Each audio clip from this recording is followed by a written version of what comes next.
Retirement वाला जो अपने चैप्टर चल रहा है उसमें हमने 14वीं इलस्ट्रेशन तक हमने कर लिया है। आगे आपके 15वां जो इलस्ट्रेशन है पेज नंबर 113 पर, इसमें दे रखा है 3 पार्टनर है ए बी सी, और इसमें दे रखा है कि वे अपने लाभों को पूंजी के अनुपात में विभाजित करते हैं। तो जो पुरानी बैलेंस शीट है उसमें इनकी तीनों की पूंजी दे रखी है 80,000, 40,000 और 40,000। तो सबसे पहले तो इनका ये रेशियो निकालेंगे, अनुपात इनका जो है ये क्या होगा, 2:1:1, यानी कि इनका लाभ हानि का अनुपात 2:1:1 है। अब इसके बाद में देखो जो सूचना दे रखी है, बी ने अवकाश ग्रहण कर लिया है और उसके बाद में फर्म ने जो शर्तें तय की है अवकाश ग्रहण करने के दिन, उसके अनुसार सबसे पहले हम रिवैल्यूएशन अकाउंट बनाएंगे, पुनर्मूल्यांकन खाता। तो इसमें देखा भवन के मूल्य में 20% की वृद्धि करनी है। अगर एसेट्स इंक्रीज होती है तो हम सीआर साइड में दिखाएंगे। और बिल्डिंग, तो बिल्डिंग का जो मूल्य इसमें 1 लाख है, 1 लाख का 20% होता है 20,000, तो 20,000 हम दिखा देंगे सीआर साइड। इसके बाद में देखा देनदारों के संदिग्ध ऋणों के लिए प्रावधान को बढ़ाकर 15% करना है। तो पहले तो ये देखो कि 15% कितना होता है। पुरानी बैलेंस शीट में जो डेटर्स है पहले का प्रोविजन घटाने से पहले उनका मूल्य दे रखा है 20,000, और 20,000 का 15% होता है 3,000, यानी कि बेडर्स का जो प्रोविजन है अब 3,000 रहेगा, लेकिन 1,000 रुपये का प्रोविजन पहले से बना हुआ है। पहले से बना हुआ है तो प्रोविजन में कितने की वृद्धि हो गई, 2,000 रुपये की। और प्रोविजन फॉर बैड डेब्ट्स से ये लाइबिलिटीज होती है, लाइबिलिटीज यदि इंक्रीज होती है तो उसको हम कहाँ दिखाएंगे, डीआर साइड में।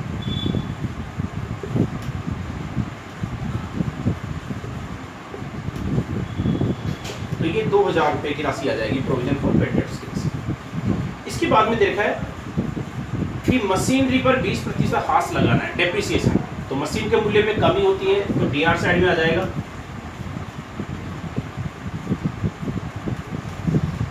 तो मशीनरी का मूल्य देखो इसमें पुरानी बैलेंस शीट में दे रखा है 50,000, और 50,000 का जो 20% होता है 10,000 रुपये। तो 10,000 की जो कमी हो गई है इसको डीआर साइड में दिखा दिया हमने। इसके बाद में दे रखा है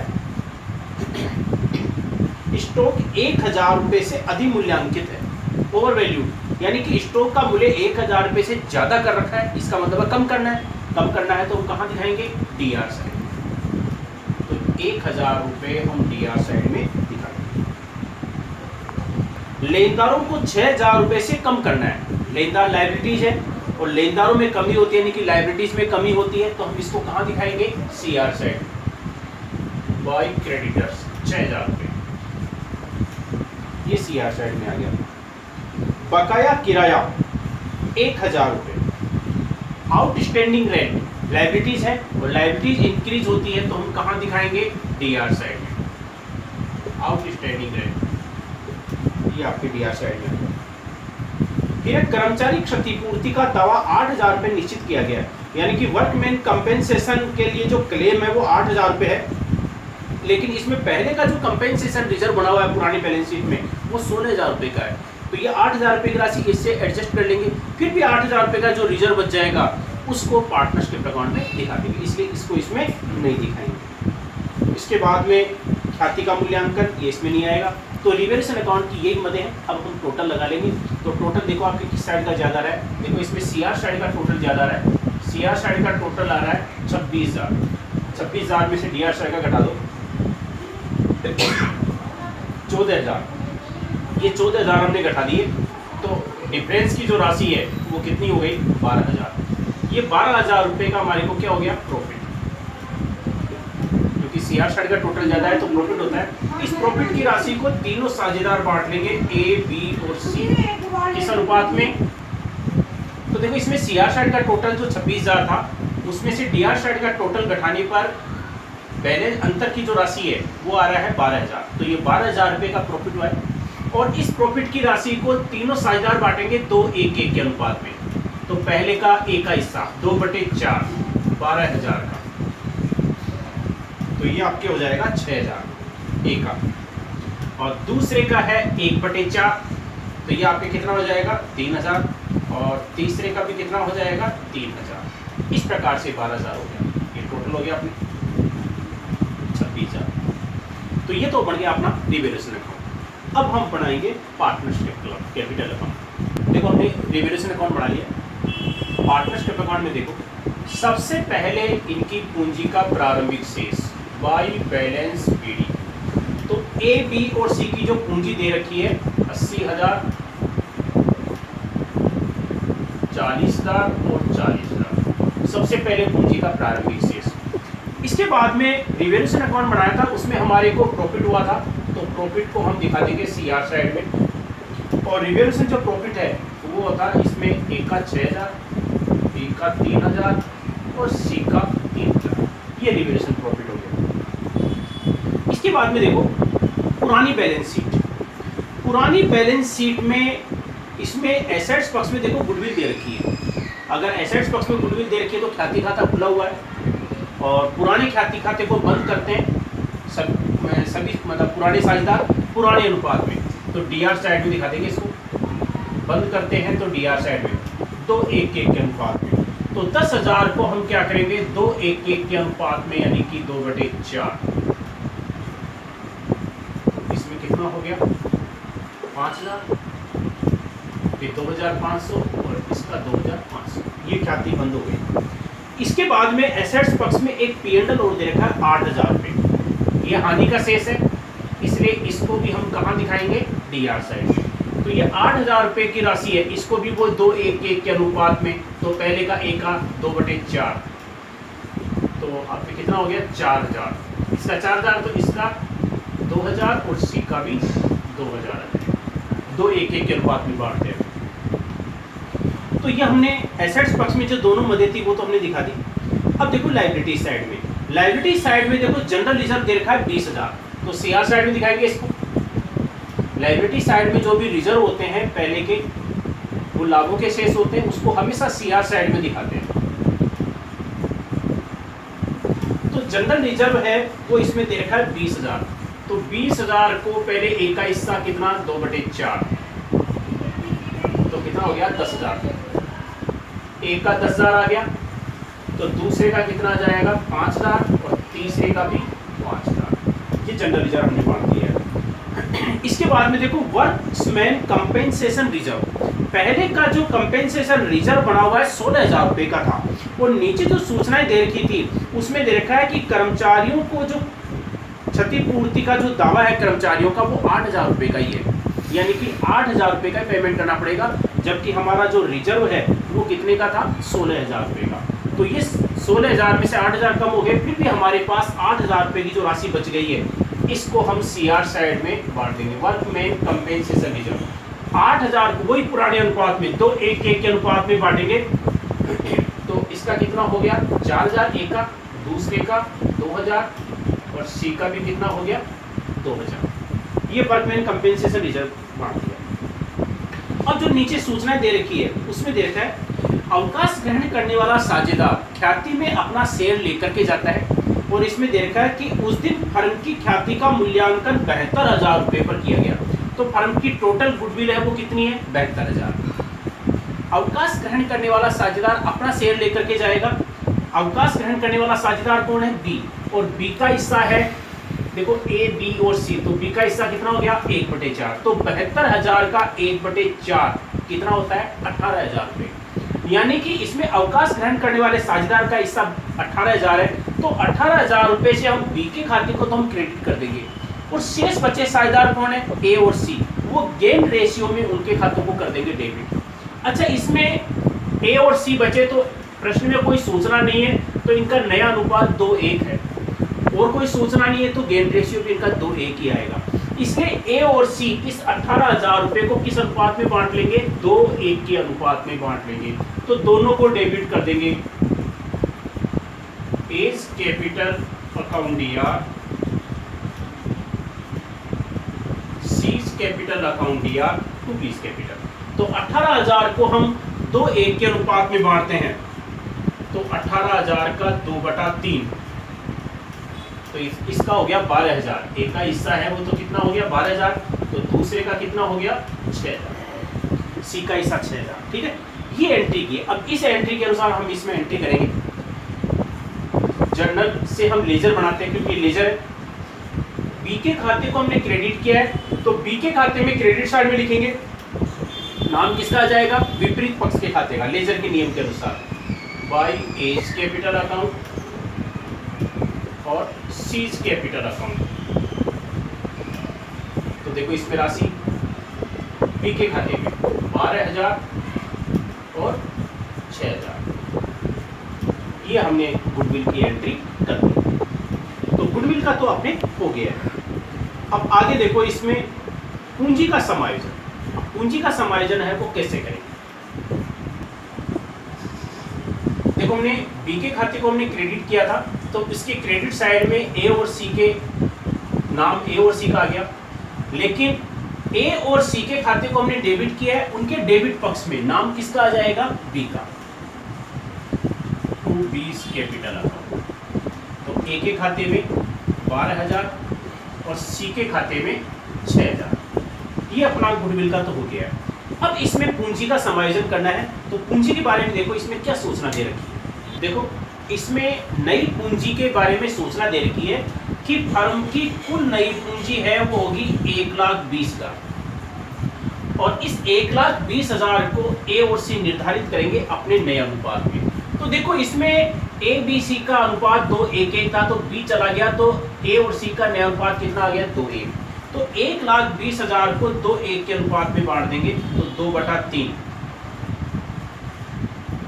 तो 80,000 है, ये तो किसका हो गया, ए का, और बी का कितना हो जाएगा, सी का कितना हो जाएगा, 40,000। ये नई पूंजी हो गई।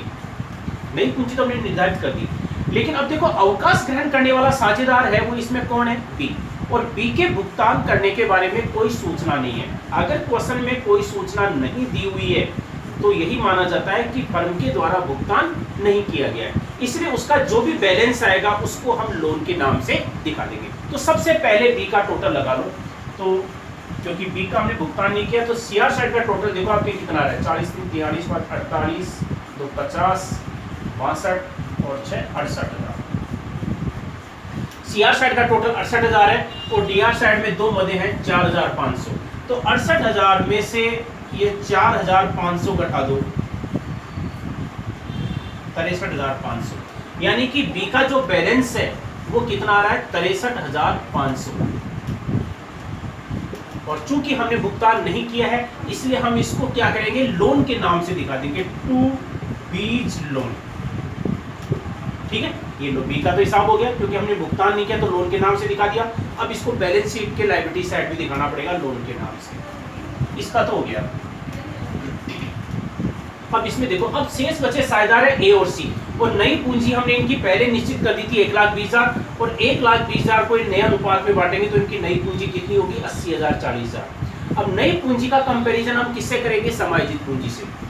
समायोजित पूंजी से कंपैरिजन करने पर जो अंतर आएगा उस अंतर को इसमें चालू खातों से समायोजित किया जाएगा। क्वेश्चन में दे रखा है चालू खाता खोल करके, अगर ये लाइन नहीं होती तो हम कैश में समायोजित करते, अगर राशि कम पड़ती तो कैश में लेकर आते, और ज्यादा होती तो फर्म से निकाल लेते, यानी कि विड्रॉ कर लेते। लेकिन इसमें अंतर जो आएगा, डिफरेंस आएगा, कम या जो ज्यादा है पूंजी में कमी या वृद्धि, उसको करंट अकाउंट के नाम से दिखाएंगे। तो नई पूंजी तो हमने ज्ञात कर ली, समायोजित पूंजी ज्ञात कर लो। तो ए का देखो इसमें टोटल लगाओ, इसमें सीआर साइड का जो टोटल है वो आपके कितना आ रहा है, ये सीआर साइड का जो टोटल है ये आ रहा है इसका 1,00,000 रुपए। तो देखो हमने समायोजित पूंजी ज्ञात करने के लिए ए का सीआर साइड का टोटल लगाया, तो ए का सीआर साइड का टोटल देखो ये आ रहा है आपके 1,00,000 रुपए, और डीआर साइड में जो टोटल है वो आपके आ रहा है 21,000। तो 1,00,000 पहले टोटल मत लिखो क्योंकि इस साइड टोटल इस साइड का भी ज्यादा आ सकता है। 1,00,000 में से 21,000 घटा दो, 79,000, यानी कि इसकी समायोजित पूंजी है ए की, वो कितनी आ रही है, 79,000। लेकिन नई पूंजी मैंने पहले बता दी थी, ए की जो नई पूंजी है वो कितनी थी, 80,000, और सी की नई पूंजी कितनी है, 40,000। ये न्यू कैपिटल है, जबकि समायोजित पूंजी ए की है वो कितनी है, 79,000, इसकी 1,000 पे कम पड़ रही है। अगर चालू खाते का नाम नहीं होता तो ये कैश में लेकर आता, लेकिन इसमें कैश की जगह नाम किसका आ जाएगा, करंट अकाउंट का। 1000। तो ये 1000 रुपये है, ये लेकर आएगा। और बैलेंस सीडी हम इसमें कितना लिखेंगे, 80,000, क्योंकि नई पूंजी हमने इसकी कितनी निश्चित की है, 80,000। अब इसका जो टोटल है वो आपके कितना आ रहा है, 1,01,000। इसका टोटल भी 1,01,000 हो गया। ये तो हो गया ए का। अब सी का देखो, सी का सीआर साइड का जो टोटल है वो देखो, इसमें 43 50,000। सीआर साइड का जो टोटल है 50,000 आ रहा है, और इस साइड का देखो आपके कितना आ रहा है, 10,500। 10,500 और इसका आ रहा है 50,000, यानी कि 39,500। देखो इसमें सी का जो टोटल है, हमने इधर सीआर साइड का लगाया तो 50,000 आ रहा है, और डीआर साइड का जो टोटल है वो 10,500 है। 10,500 हमने लेस कर दिया, तो इसकी समायोजित पूंजी है वो कितनी आ रही है, 39,500 रुपये। अब 39,500 है, नई पूंजी हमने इसकी कितनी निश्चित की है, 40,000। तो इसकी पूंजी कितनी कम पड़ रही है, 500 रुपये। लेकिन ये लेकर नहीं आएगा, इसको भी हम किस नाम से दिखा देंगे, करंट अकाउंट के नाम से दिखा देंगे। तो अब इसका टोटल है वो कितना हो गया, 50,500। बैलेंस सीडी नई पूंजी हमने पहले निश्चित कर दी थी, कितनी हो गई इसकी, 40। ठीक है, ये आपको हो गया 50,500। बुक में आपके जो सोल्व कर रखा है, इसको बैलेंस समायोजित पूंजी है पहले उसको दिखा दिया, और फिर नई पूंजी नीचे अलग से दिखा रखी है। आप इसको इस प्रकार से सोल्व कर सकते हैं। तो ये हमने नई पूंजी ज्ञात कर ली। और करंट अकाउंट, इनमें ए और सी दोनों का करंट अकाउंट का बैलेंस आया है, तो ये कौन सा बैलेंस कहलाता है, डीआर बैलेंस। इसको कौन सा बैलेंस बोलेंगे, डीआर। और डीआर बैलेंस होता है उसको हमेशा कहाँ दिखाते हैं, एसेट्स बॉक्स में। तो पार्टनरशिप अकाउंट कंप्लीट हो गया। अब हम बनाएंगे बैलेंस शीट। देखो बैलेंस शीट के लिए पुरानी बैलेंस शीट से हम तैयार करेंगे। तो पुरानी जो बैलेंस शीट है उसके एसेट्स बॉक्स में देखो सबसे ऊपर दे रखी गुडविल। तो पुरानी गुडविल है उसको हमने बंद कर दिया था, इसलिए उसको नहीं दिखाएंगे। इसके बाद में दे रखी है मत बिल्डिंग। बिल्डिंग का जो मूल्य है पहले 1,00,000 था और 20% की इसमें वृद्धि और हो गई है, तो अब इसका मूल्य कितना हो गया, 1,20,000। बिल्डिंग के बाद में दे रखा है मशीनरी।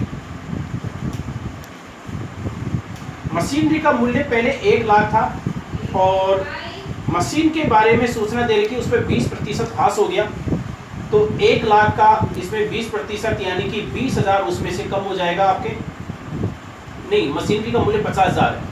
मशीनरी का मूल्य 50,000 है और 50,000 का 20% है वो कितना हो गया, 10,000। 10,000 रुपये इसमें से कम हो गया, तो मशीन का जो मूल्य है वो कितना बचा, 40,000। मशीन का मूल्य पुरानी बैलेंस शीट में 50,000 था, 20% डेप्रिसिएशन कम कर दिया तो मूल्य बचा 40,000। मशीनरी के बाद में फिर दे रखा है स्टॉक। स्टॉक के बारे में पहले स्टॉक का मूल्य 18,000 था और नीचे सूचना दे रखी स्टॉक के बारे में कि ये 1,000 रुपये से ज़्यादा था। तो 1,000 रुपये हम क्या करेंगे, 18,000 में से कम कर देंगे, तो स्टॉक का मूल्य कितना आ जाएगा, 17,000। ये 17,000। स्टॉक के बाद में फिर दे रखा है डेटर्स। पुरानी बैलेंस शीट में डेटर्स प्रोविजन को घटाने से पहले 20,000 था और जो नया बैड डेट्स का प्रोविजन है वो कितना आया था हमारे, 3,000। तो 3,000 इसमें से घटा देंगे तो ये भी कितना आ जाएगा आपके बैलेंस, 17,000। डेटर्स के बाद में फिर दे रखा है कैश।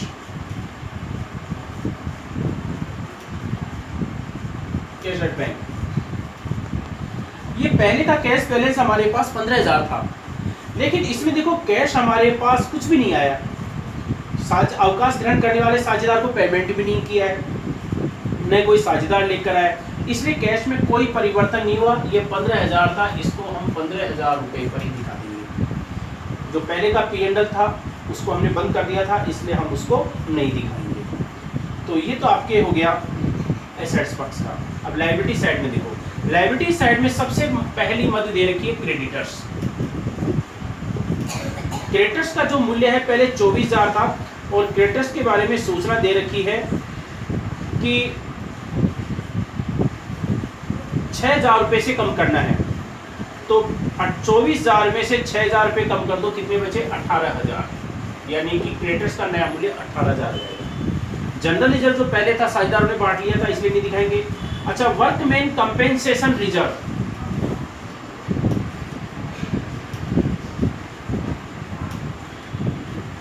वर्कमैन कंपेंसेशन है वो कितना था 8,000 रुपये, इसमें से 16,000 था, 8,000 रुपये को 60,000 में बांट लिया था तो 8,000 रुपये बचा, ये दिखा देंगे। एक नई मदद थी लाइबिलिटीज की, वो थी इसमें बकाया किराया 1,000 रुपये, outstanding rent. Capital, capital A और सी की, ए की कितनी थी 80,000 और सी की कितनी थी 40,000, तो कितनी हो गई 1,20,000। अच्छा, बी ने जो अवकाश ग्रहण किया था उसका हमने पेमेंट नहीं किया था, तो बी का लोन जो पेमेंट नहीं किया था उसको लोन के नाम से, और इसका जो लोन है हमारे वो इसमें कितना आया था आपके 63,500, तो 63,500 ये लोन है वो हम दिखा देंगे। ठीक है, ये तो आपके ये हो गया। अब देखो इसमें इसके अलावा हमने जो पार्टनरशिप अकाउंट बनाया था तो उसमें करंट अकाउंट का बैलेंस आया था ए और सी का दोनों का, वो मैंने बताया था डेबिट शेष को, डेबिट शेष को हमेशा एसेट्स बॉक्स में दिखाते हैं। तो एज करंट अकाउंट और सीज करंट अकाउंट 1,000 और 500, ये आपके जो मदें हैं ये सारी मदें आ गई है, अब इसमें और कोई मद नहीं बची है। तो अब हम क्या करेंगे, इसका टोटल लगा लेंगे। तो एसेट्स का जो है वो टोटल लगा लो, इसमें आपके टोटल है वो कितना आ रहा है। तो ये आपके बैलेंस शीट कंप्लीट हो गई। तो ये मैंने आपको बताया था इसका 15वां इलस्ट्रेशन, 14 तो हम पहले कर चुके थे। अब आपको एक तो ये 14वां जो इलस्ट्रेशन है इसको फिर से रिपीट करना है, और इसको रिपीट करने के बाद में आपके न्यूमेरिकल क्वेश्चन में आ जाओ।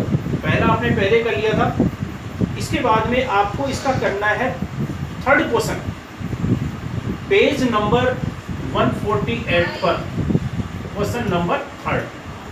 तीसरा क्वेश्चन है ये आपको सोल्व करना है इस इलस्ट्रेशन को दोबारा से रिपीट करने के बाद।